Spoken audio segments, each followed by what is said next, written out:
లా ప్రకారం దీన్ని ముందుకు తీసుకెళ్ళి అంబేద్కర్ కోనసీమ జిల్లా రామచంద్రాపురంలోని ఏరియా హాస్పిటల్ ని కార్మిక శాఖ మంత్రి సుభాష్ ఆకస్మికంగా తనిఖీ చేశారు. ఈ సందర్భంగా మంత్రి సుభాష్ వార్డులో ఉన్న రోగులకు అందుతున్న సేవలను అడిగి తెలుసుకున్నారు. ఇక్కడి నుండి ఏ ఒక్క రోగి కాకినాడ పెద్ద ఆసుపత్రికి వెళ్లవలసిన అవసరం రాకుండా అన్ని సదుపాయాలు అందించాలని హాస్పిటల్ సూపరింటెండెంట్ ప్రవీణ్ ను ఆదేశించారు. రోగుల పట్ల హాస్పిటల్ సిబ్బంది మర్యాదగా వ్యవహరించాలని, రోగులకు ఇచ్చే ఆహారంపై నాణ్యంగా ఉండాలని మంత్రి సూచించారు. హాస్పిటల్ కి సంబంధించిన ఫైళ్లను పరిశీలించిన మంత్రి వాటి మీద సంతృప్తి వ్యక్తం చేశారు. ఈ సందర్భంగా చెల్లూరు గ్రామానికి చెందిన పి సుబ్బలక్ష్మి అనే మహిళకు 5,000, పట్టణానికి చెందిన ఆటో డ్రైవర్ కొంటే నరేష్ కుటుంబానికి 10,000 తన సొంత నగదును మంత్రి అందజేశారు.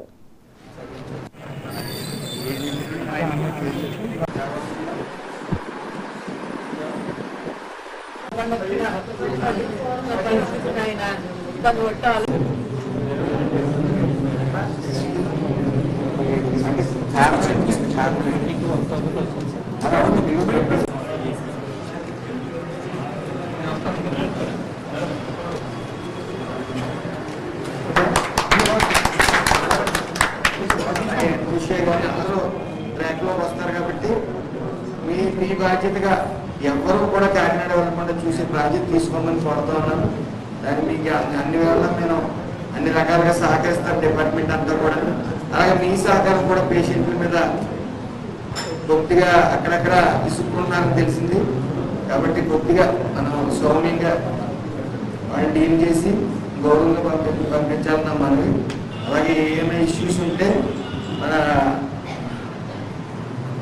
వితిన్ 3 days కమిషనర్ గారు వస్తున్నారు. ఇక్కడ ఆయనకి ఆర్డర్ పాస్ అయిందంటే ఆయన వెళ్ళమని.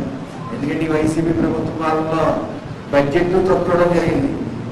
ఇంచుమించు 1/4 బడ్జెట్ అది 2014-19లో బడ్జెట్ 1/4 బడ్జెట్ ఈ ఒక 5 years వైసీపీ ప్రభుత్వంలో ఇవ్వడం జరిగింది.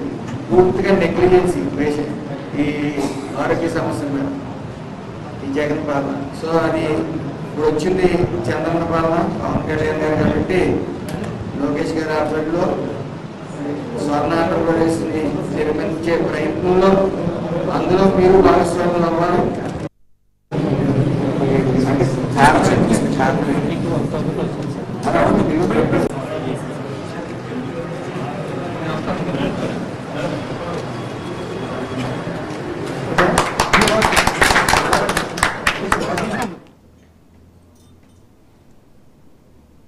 అందరూ